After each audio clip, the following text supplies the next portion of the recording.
record this meeting so we can make sure to take notes and people can be sure to focus as well. I sometimes feel like myself especially has a bad tendency to focus on taking notes and not on actually listening during presentations sometimes. So the recording helps me as well. Um, Thank you again so much, everyone, for joining us this afternoon. Welcome to our March Resident and Community Gardening Collaborative meeting. We are really, really thrilled to be joined today by Harris Trobman, MCPS's Live Infrastructure Manager, to learn more about the REACH initiative going on in MCPS.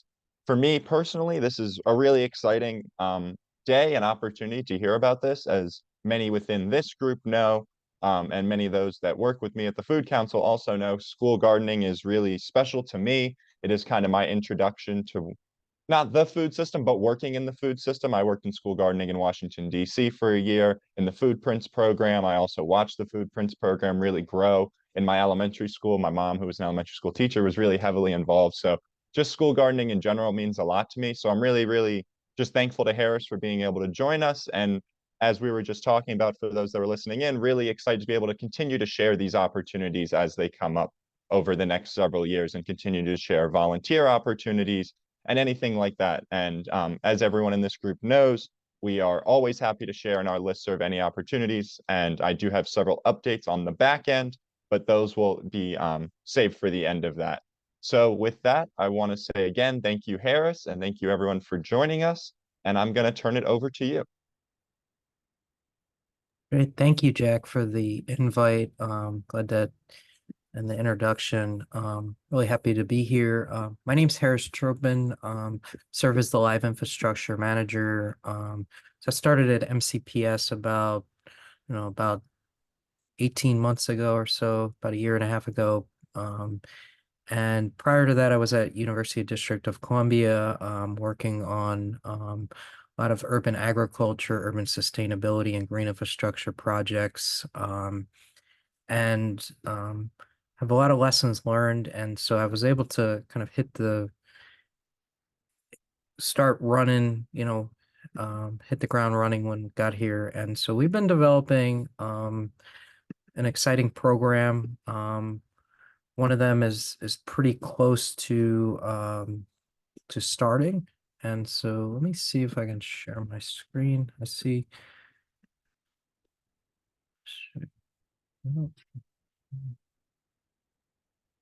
Just a second. Of course, it wants me to.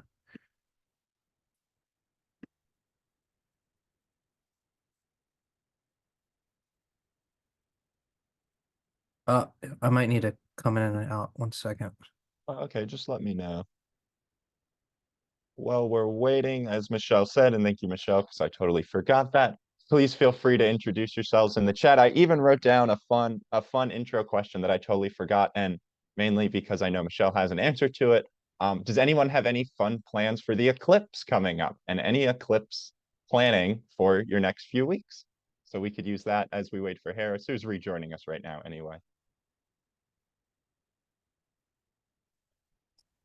Now that I Oh boy, see... Jack, I can go ahead and start. Hi, everybody. Yeah. It's Lorian McCauley here at the Food Council. And sorry, my Wi-Fi is not working, so I'm not turning on my video. But yeah, we are traveling to my uncle's farm up in the Pittsburgh area and spending the night there for the night before the eclipse. And then we're heading over to some sort of destination that he knows, sort of west of there somewhere, but it'll be like so much fun because it's all, my daughter plus the cousins, and she's super excited. So yeah, we're just really excited to see that solar eclipse.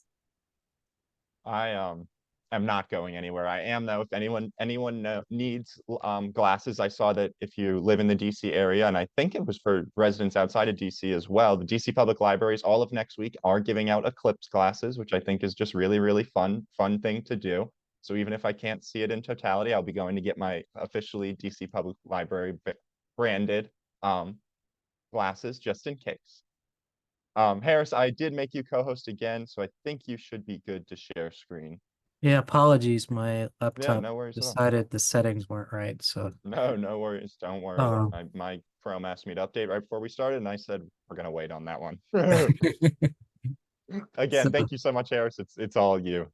All right, perfect. So hopefully you all are seeing, oh, this is wrong slide. So again, my name is Harris Stroman. I'm really glad to be here. I serve as the live infrastructure manager, so I oversee all of MCPS's green infrastructure, outdoor classrooms, gardening, some of our forestry work that we're doing. And so what I'm here to talk about is our REACH initiative, Resiliency, Education, Action, Climate, Habitat. This is a new initiative of MCPS to re-envision the way we think about our schoolyards. And so I'll specifically be given some updates on the work that we're doing at the Wheaton Regional Hub at the Loiterman site that we're doing with Charles Corner Conservancy. So sustainability, if you think about the way in which students intersect sustainability and our climate goals within the county, students are the jumping off point, right? Where we need to be more intentionally working with our students and creating this interest in gardening, climate awareness, so forth at all different sectors of our work. So I think it's probably the most important thing that we can do, right? And it's part of stewardship. And so the idea of the REACH hub is to sort of connect the resiliency work that we're doing to be more resilient and some of the ideas of a resiliency hub, which have become very bland, and intersect that with the work of living schoolyards and outdoor classrooms. And how can we create these multifunctional spaces that serve folks every day? And the idea behind the hub concept is that we have 211 schools. We're one of the largest school districts in the country, serve 165,000 students. And so it's a tall task to be able to, create really large projects at every single school, but we want to equitably be able to serve our students. And so the idea here is to test this idea of developing hubs throughout the county and have many site projects at some of the other schools. With the Smith Center, our environmental education center, which is open to all, every sixth grader gets to visit the site, as well as there's day trips to it as well. Use that as the backbone to stand up this work. And so the reach hubs can look many different ways. This is one in Washington, D.C.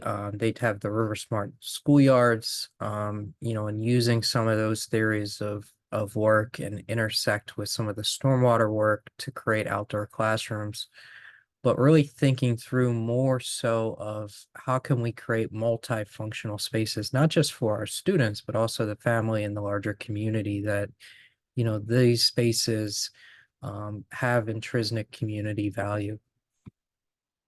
And so, we're also thinking through, we have very ambitious climate goals, and how does this intersect with that? And, different ideas that we have is flood alerts and awareness, air pollution and temperature indicators, battery storage, food production and agri-technology, food recovery and waste reduction.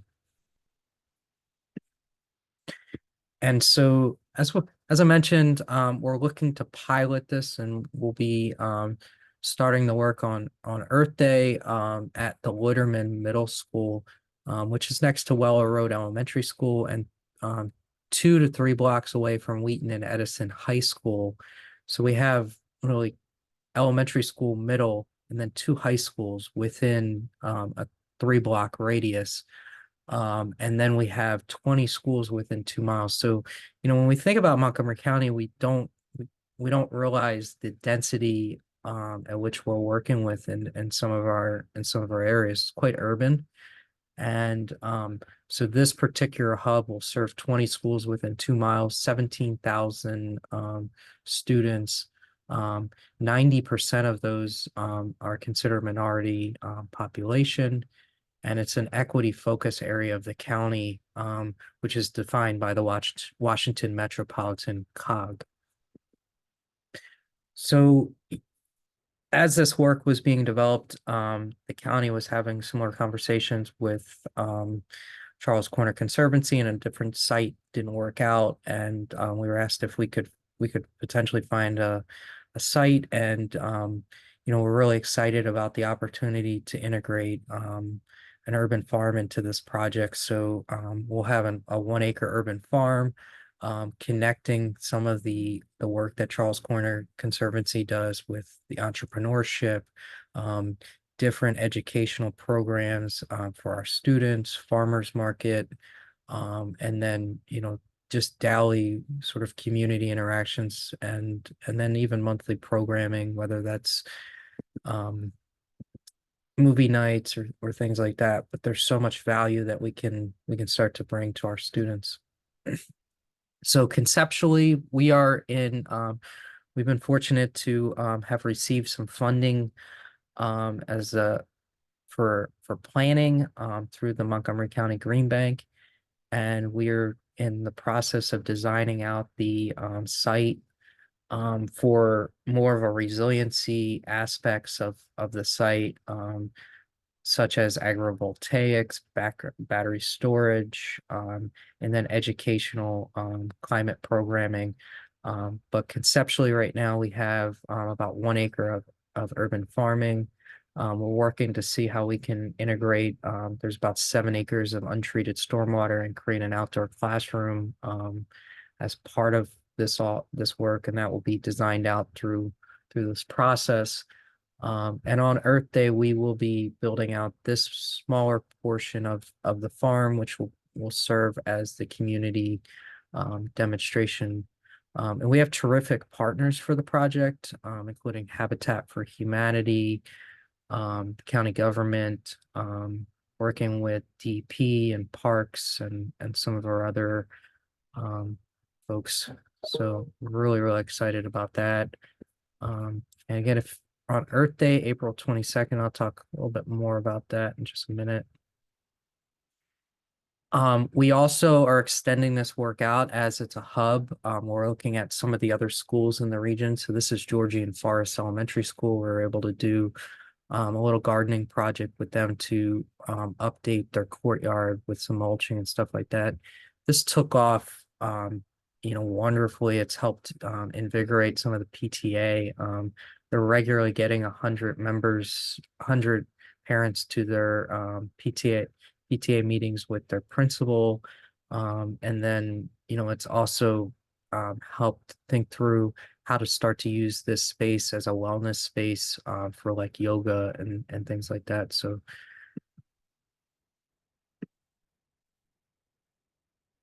and we're looking again at all the different ways in which we can use the hub. These are some photos from Charles Corner Conservancy, how students can be integrated with the project. We'll be having this event on Earth Day as a groundbreaking ceremony and a volunteer day. But this is going to take a couple years to really build out the site, and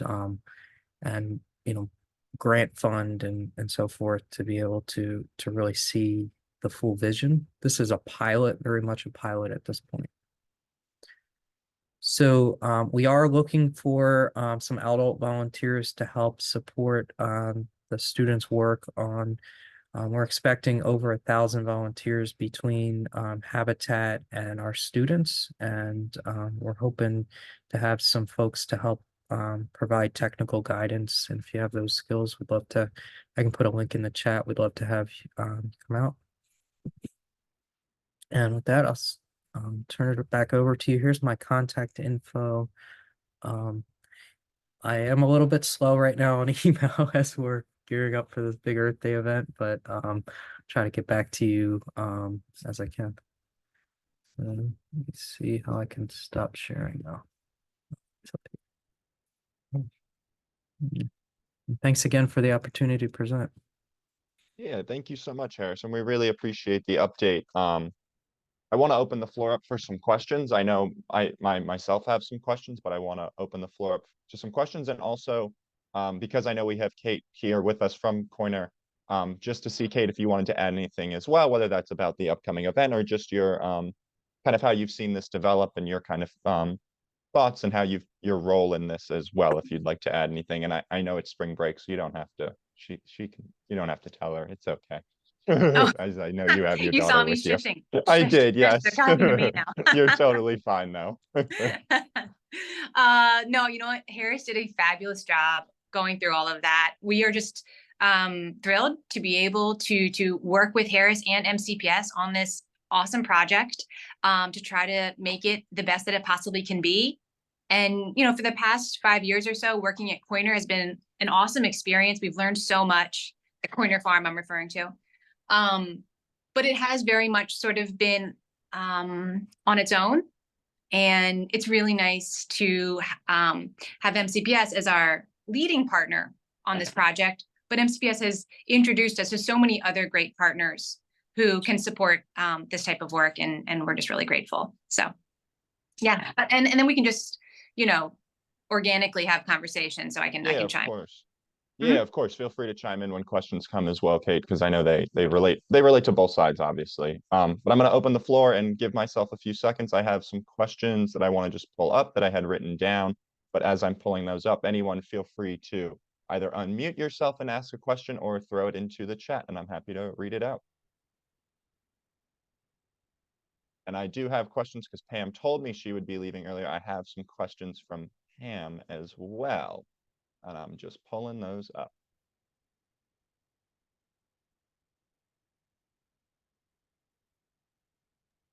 Thanks for your request, Dave, in the chat for the email. We'll make sure that Jack includes all of that in follow-up also. Yep, of course.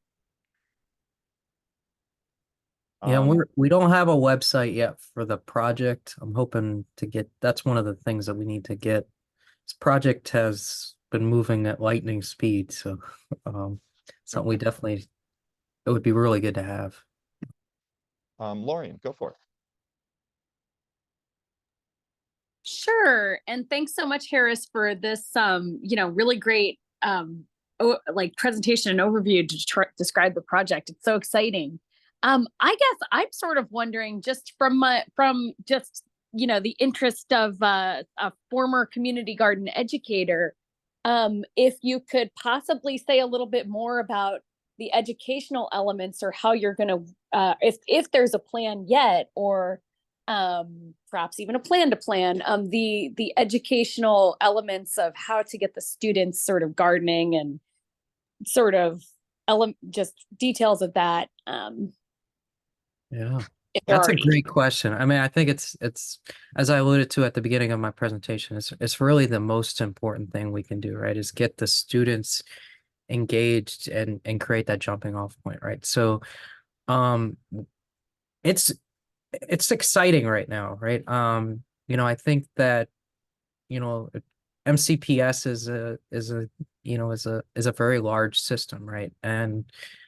But what's happening is pretty inspiring right now. I mean, the conversations I think are starting to happen of from the curricula side of how do we engage this and look at this a little bit differently and do that. So we have that piece of things of, I think that's the long term, right? And medium to long term is the curricula pieces. And I think there's probably a funding gap there that we're looking at and trying to find different grants and different foundations that can support that. And I think that's something that I do feel optimistic is going to happen. But in the short term, we're really lucky to have a partner like Charles Corner Conservancy that will have dedicated staffing to be able to do those educational programs. So the plan is to start with the elementary and middle schools first. So we have Waterman Middle School, which is on site, and then Weller Road Elementary School, which is right there. So we are already engaged with them, and Weller Road has a community liaison, as they're a community school, Title I school, that part of Maryland's blueprint for education is to have these community schools, and then they have additional resources. So they have a whole network already set up at Weller Road Elementary School. I know that they work a lot with Pam's group and Snap Ed. And the idea is to start to, we're hoping to work with Pam's group a little bit more to develop that site as a hub for more of that SNAP education. So a lot of possibilities, and we're actively working to make those connections. But I feel like we have a solid base, which is the most important part, because if you don't have, in our viewpoint, if we don't have the nonprofit partner like Charles Corner Conservancy, then we don't have the foundation to be able to do that, because we know how stretched out teachers and schools are at this point. So we've also, quite frankly, I mean, we've seen failure of gardens because it doesn't have that structure. So we want to get that structure in place, and that's part of the pilot. Thank you for that question. And to add on to that, Harris, absolutely. We've looked at a lot of examples throughout the country, from what's happening in California, West Coast, to even a little closer to home, like Pittsburgh had some really good examples. And just like Harris said, the best school gardens, or in this case, school farms, they really work when there is a dedicated outside organization making sure that it keeps going, and then it's not an additional burden on the teachers. And then that is really what we try to do, try to complement what the teachers are already doing in the classroom, so that then when they come to this farm outside, it's all set up, it's ready, it's in addition to the students are learning in the classroom, and not a burden on the teachers. And as Harris said, we do intend to run field trips for Weller Road Elementary School, and to do internships for middle school and high school students. Our internships have been very popular at Corner Farms. We're excited to get those started at the Lorderman site as well.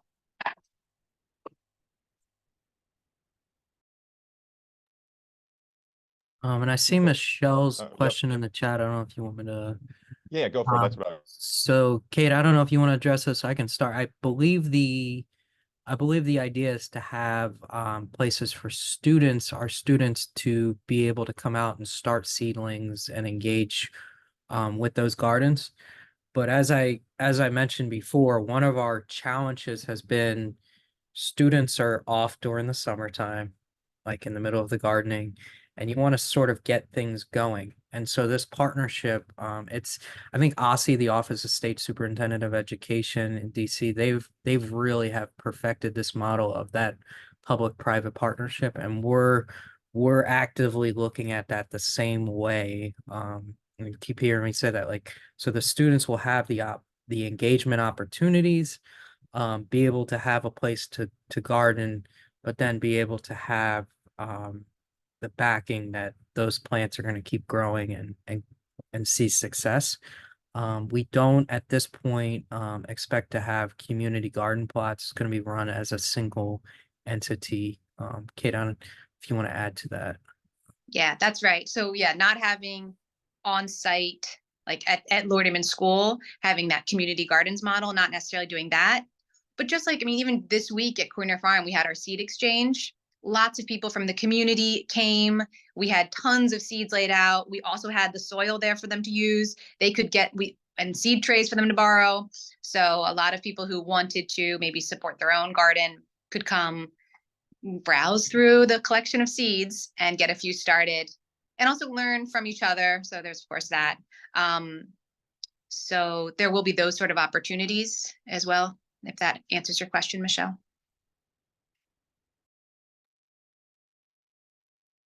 Or Dave.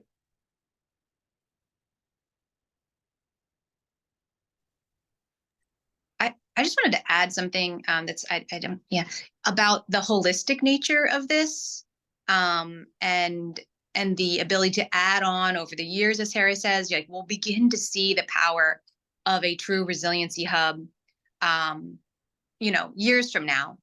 But to get it started right now and to build upon it each year, it's just so forward thinking, so innovative.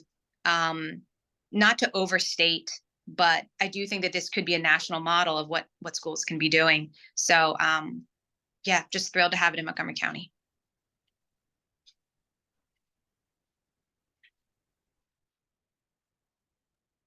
Dave, I see your hand up.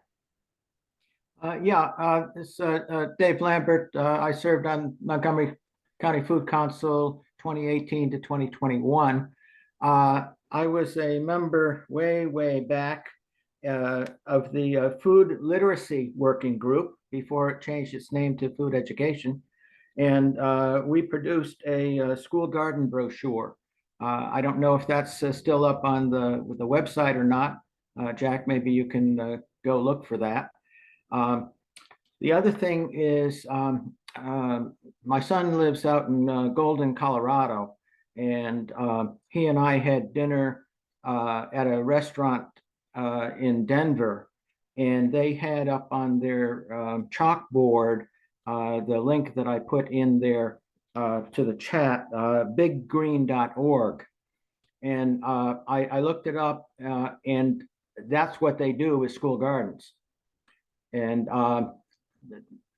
this is thinking back, like 8, 9, 10 years ago now.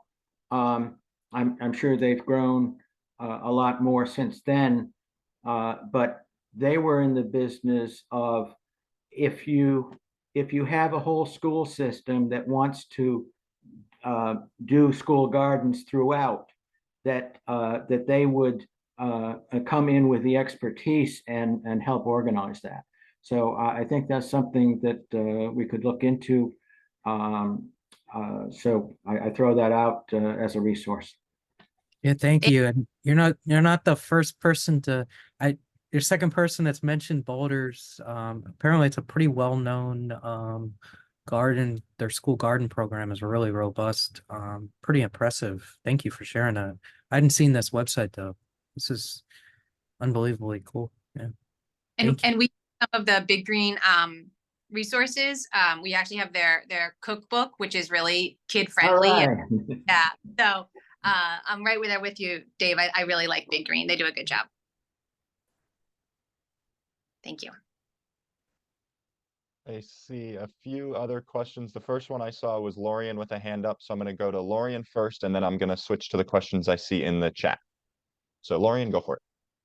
Hey, yeah. And, my question is just sort of to build on sort of some of the cool things that we're discussing right now is just, years ago I was involved in Discovery Garden at T.C. Williams High School. And one of the things that made it really magic was that it was attached to an after school program, Project Discovery. And so that would go through the summer, and the students had to earn hours related to the Department of Social Service program.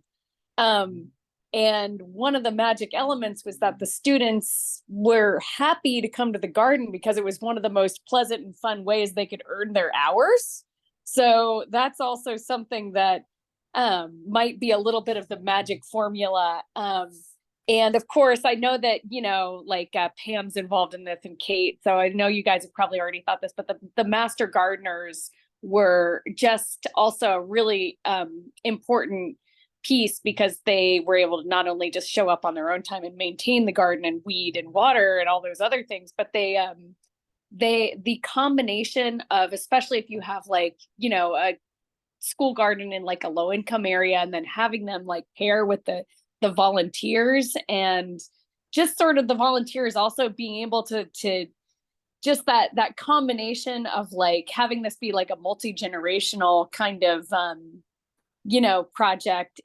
That's also something to think about is, obviously you'd have to think about, who can be a volunteer and who can't, but it's just it was just part of one of the really great unexpected, unanticipated outcomes was that the volunteers wound up being important role models for the students. So that was really cool. So just something to add to that.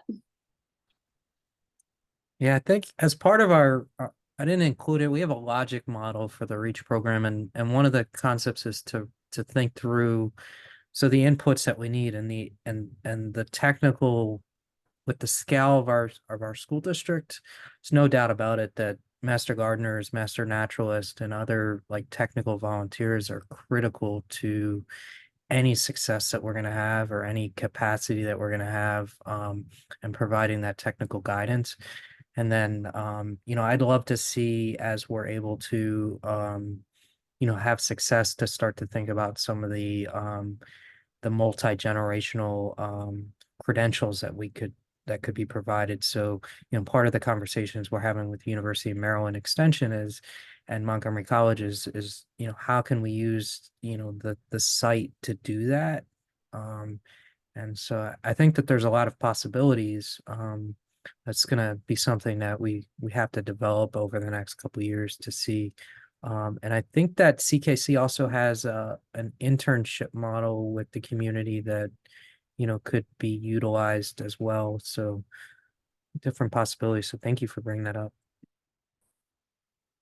That's right. Yeah. And we accept the student service learning hours, SSL hours. And Lauren, you're so right, especially when there's ever an opportunity to get that intergenerational working environment going. It can be really magical. Next, I'm going to jump to the chat because I'm still trying to keep this in order. And I see a question from Emma that she had dropped in the chat. I'm not sure if you saw it, Harris. And so she said, sorry if you mentioned this and I missed it, but do we know where the food will be going? Will it be used at the school, go home with students, or will it be donated? That is a great question. I'm almost scared to answer it because I don't want to get myself in trouble. So the phase one is to and maybe I should let Kate sort of answer this, but phase I'm one anxious to is, hear what you say. Yeah, go ahead. yeah. So the phase one is to start off with the farmers market, donations, etc. Phase two that is a little bit more complicated, but is something that we're really hoping to do is to get it into the cafeterias, which would be my understanding a first for Montgomery County Public Schools. So we have a great new food and nutrition director, Liz, who I know has been probably actively involved with you also. She's really fantastic to work with, and is going through the process with us to see if and how we might do that. No commitment yet in terms of anything, but we do feel like there's potential there. So I don't want to get myself in trouble and overstep there, but hopefully we can make that happen, and sounds pretty good so far. Yeah, Harris, you can say we're exploring. We're exploring. There you go. Yeah, exactly. But Harris is right. And until that exploration, as we'll call it, figures things out. The idea is again similar to Coiner Farm, in which half of the food that is grown we aspire to donate. So we'll have nonprofit food assistance partners, right in Wheaton, who were able to distribute that food to, and then the other half of the produce will be sold on site. And we're hoping to do a little farmers market, allow pop-up spots for local vendors, artisans, cottage food businesses, something like that, to sell alongside of the farm produce. With the site that we have, so we're just starting with the teaching plot or the demonstration plot, and that's about 0.4, I think, Harris, 0.4 acres.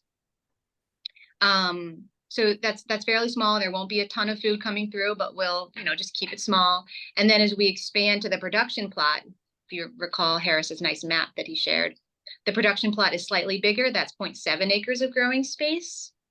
And so then we'll be able to grow a bit more food to support that sort of a farm stand, not like a, bull market, but a farm stand. And then the last thing, sorry if I can share this, there are all these other great ideas. For example, Thomas Edison Tech High School has a student-run cafe that, as I understand it, serves like smoothies and little, cafe items. And so we can set it up. You have your student interns working on the farm, doing the growing. They harvest kale, grow and harvest kale year round, put it in the wagons, walk it over to Thomas Edison Tech, pick up the scraps from the food scraps, the kitchen scraps from Thomas Edison Tech's student-led cafe, bring those back to compost on site. So really just having students doing the full closed loop system and walking it out, would be really just a cool, great little micro food system to demonstrate. Yeah. Wow, that is awesome. And I was actually going to drop the same exact link that Harris just dropped into the chat about the program, but that is really cool to hear. I did not know that was happening over at Edison. That's an amazing program to hear about. They're unbelievable over there. I mean, they have a trade foundation, and so the culinary science is one of the programs. They also build houses, sell the houses, real houses to the community. They also fix up cars, then sell them.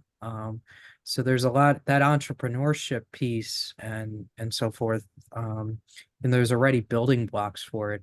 And then, then bringing the produce back, the scraps and composting it back there, so there's a lot of engineering students at Edison that we can pick their brains, and maybe we develop like an electric cart or something like that to be able to bring it back. So looking through the different ways to do that. Wow, that is just really, really cool to hear about. Michelle? Thanks, Jack, and thanks, Harris, and thanks, Kate.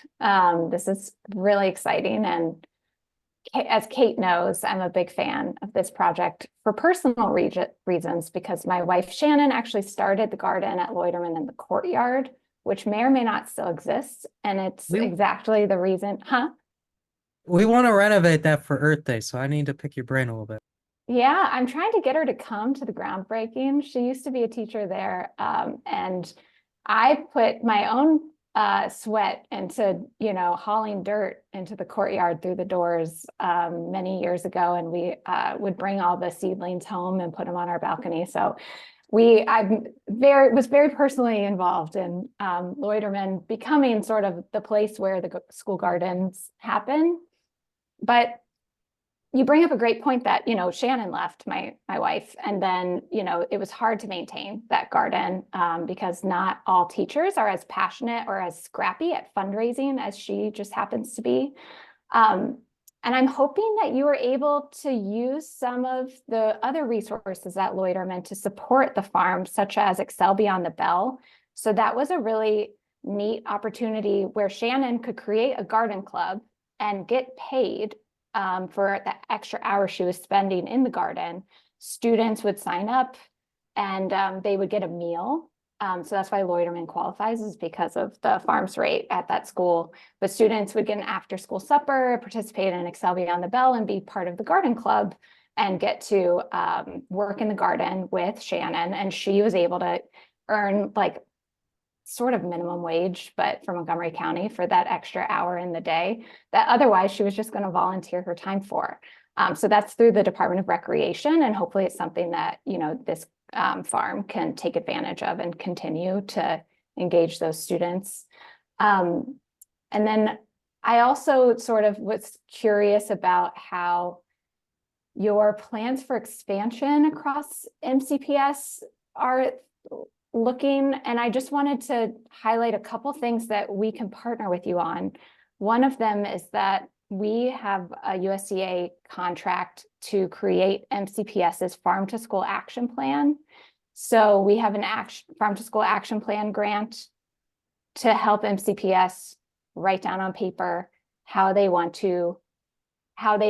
think of the opportunities to source locally might look. And part of that plan will include the Reach Hub and sort of a vision for the future, or how Liz wants to integrate it into the cafeterias. But it's an opportunity to bring all the partners together, put something down on paper, so we all sort of have a framework of working from. So we're excited to partner with MCPS and the Office of Ag, and hopefully you, and obviously Liz is working closely with us on that. Oh, and the Office of Food Systems Resilience, just get all the folks in the room.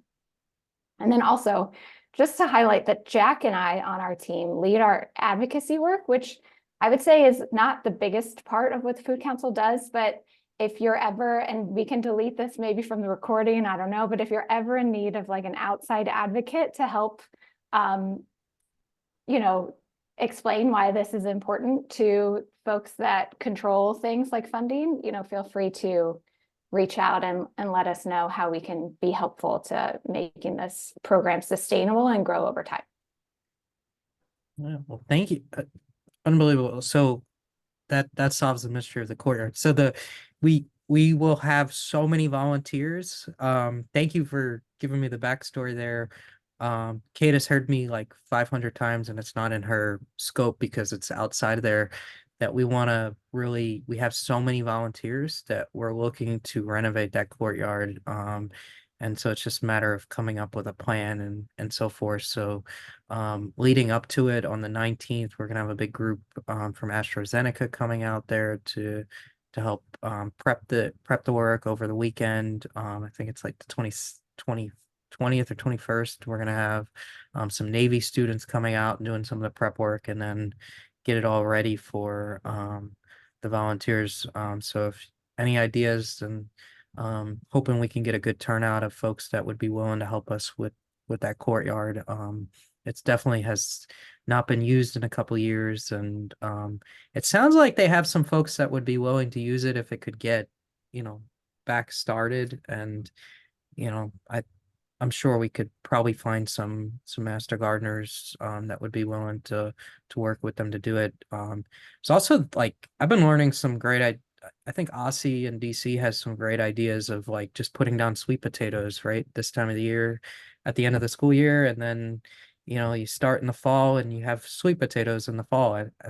You know, those kind of ideas are fantastic. So in terms of the farm to school action grant, yeah, I think we should talk, and there's different ideas that we have right now. In terms of expansion, this is a pilot right now. But I think what we do know that is working is the private partnership and really formalizing the maintenance plans, even on the non-gardening programs. So any food producing thing, we just really feel like it needs a private partner to be able to be successful, and they have to have you know, the capacity to do it. I get so many, I don't want to like, you know, say like name the school, but a school came to me and was like, we have $300. Let's start a, you know, garden, and the schools are, and the students are graduating, and they want to have it done in a month. And I'm like, well, who's going to maintain it? Right. And like, you know, there's basic safety things, right? Like we can't be just putting these things in. And so, you know, I think that sourness we need to work through of like all the different projects that weren't successful. But we don't want to lose sight of, you know, that success can happen through gardening, and all of the wonderful things that can happen through gardening. So we're piloting this to see how those things happen. We also have a couple partnerships in the works. One is at Kemp Mill Elementary School. There's AfroThrive is going to be partnering with the school to do a garden there. So it's two big gardens, and you know, and that's one of the biggest food security areas needs in the county. So it's rightfully so that, you know, we have two within that same area. So we're working on an MOU with them, and then Tacoma Park Elementary School is starting a food forest, and that's again a pilot. I don't know that that's going to be something that we're going to be rapidly expanding, but you know it sort of works in Tacoma Park. You know, you have to look at the site conditions and so forth, and the capacity based on the community. So there's a group there that just, I think last week they planted some pawpaws there through KC Trees, which I've always wanted to plant some pawpaws, so I'm really excited to see them grow. And yeah, I won't comment on the advocacy on our recorded thing, but we definitely, I'll send you an email and we can always talk later. yeah, let's And I talk know, offline in terms yeah, of and stuff. Yeah, go I ahead. will see if I can get some photos of what the courtyard looked like in its prime, and we'll see if we can get Shannon out there to help one of these days. I'm sure she'd love to see everything going on down there. So Awesome. Yeah, I'll say what we do need is to get the word out about the Loiterman Hub. I mean, I think even within the school, there's not enough people know about it. I had an email from a board of education member yesterday asking like why more people don't know about like this huge effort. And so, I think you all helping to get the word out about the work that we're doing. And to Kate's point, I think that this is really a regional model that we're setting up that I'm excited about and see how it progresses. So thank you all for all the support and resources that you can provide. And looking forward to continued conversations. Of course, of course. I'm gonna turn it over to Lisa next. You had your hands up, and I also saw your double thumbs up from sweet potatoes, which I know is right up your alley. So turn it over to you, Lisa. Yes, good afternoon. I guess I know everybody here apart from Harris, but I've heard a lot about you recently. So it's a pleasure to get to see you and hear you in person or virtually. My name is Lisa Bittner. I work with Cheer based in Long Branch. We're a community-based nonprofit. And I've been working for a few years now, a little over 3 years, leading a garden program that's community-based here in Long Branch for people who don't have access to their own places to grow food. And we're mostly doing it on private property on other people's lawns who are generous enough to loan their lawns for the purposes of people who don't have access to grow food for themselves, for their families. But in a prior life, I led a school gardening program at Rolling Terrace Elementary for several years. And so yes, I've a few thousand photos of that courtyard in the heyday. And I appreciate the challenges from MCPS's perspective about maintenance. I was working as a volunteer. I was leading classes for lots and lots of kids, and I did an after-school garden club as well. And it was, pretty phenomenal because we had kids getting out several times a year in the fall and in the spring, and taking things from planting to harvesting to eating, and pretty much disproves all the adults who say that kids don't eat vegetables. It's like, well, if you get them to actually grow them themselves, they sure will. And yes, we grew a lot of sweet potatoes. We'd plant them in the spring and come back to greens everywhere and teach people that you can eat the greens as well as the sweet potatoes. And digging them up was one of the most thrilling events of the year. But I guess so I'm sorry to have come in late. I really am. I actually was in a conversation with Miles because we are working on a collaboration with the Community Food Forest Collective folks, because sort of what we do is complementary to what they're doing, and we're in the same general area. And I guess I wanted to mention that we work very, very closely with the poorest elementary school in the county, which is New Hampshire Estates Elementary. And Rolling Terrace is right up there as well with like the 89. They're like 89 and 93% farms rate. And now they're no longer using farms as an indicator, which is a big issue because it makes them look like they're better off than they are. So that's another challenge that we're struggling with right now. But I guess my question is along the lines of Michelle's about sort of expansion plans, but maybe more along the lines of sort of concurrent expansion. Like, how can we work on establishing sort of smaller scale efforts that complement the hubs, which are phenomenal. Can I just step back and say I'm in awe of and in total appreciation for MCPS and for Coiner folks and for everybody who is making this happen, because I did spend about a decade going into DC to participate in OSCE and DC Greens, growing garden teachers trainings and whatnot, to try to bring things back to Montgomery County, and to not feel like MCPS was ready or eager to incorporate school gardens or outdoor classrooms into the mainstream, and it just felt like an uphill battle. And I feel like now doors are opening and people are collaborating, and it's a much more conducive environment, which I'm thrilled about.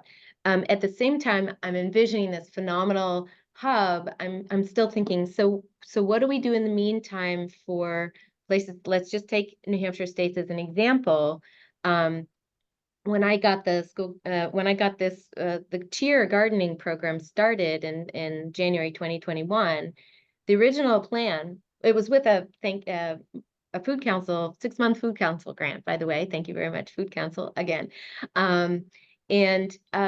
But it was envisaged to take place in the school garden that was built by the community.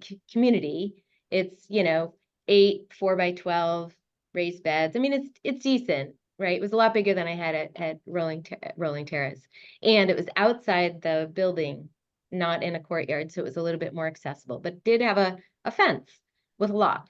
And we were going to plan it there because Cheer also does a food distribution there. And so it's like, okay, we'll work with the families, with kids. It'll be an educational component. And we'll grow as much food as we can. And if there's extra, then we can supplement the food distribution, right? It was all about food insecurity, but also education, community involvement. And the community was ready. We had a group of parents ready to go, mostly non-English speaking parents whose kids go to the school, and all in and ready to go. But we couldn't get MCPS approval actually to access the gardens. I think there was just, maybe too much COVID anxiety or something. But where I'm going with this is that garden's still there, and I think it's underutilized. It could be one of those sites where, with a little bit of investment and a commitment by an organization like Cheers, we could be building small gardeners who will then feed into the middle schools, who will benefit, from some of the other work being done at the hubs. Because I'm thinking, maybe, I don't know what the vision or the plan is for the hub with regards to the schools around, but if it's serving, is that school like Loiterman the place to which New Hampshire State's kids might take a field trip once, during 2nd grade or something. So kids might get to visit once or maybe twice. I'm thinking, how can they have more regular access to their own spaces? Sure.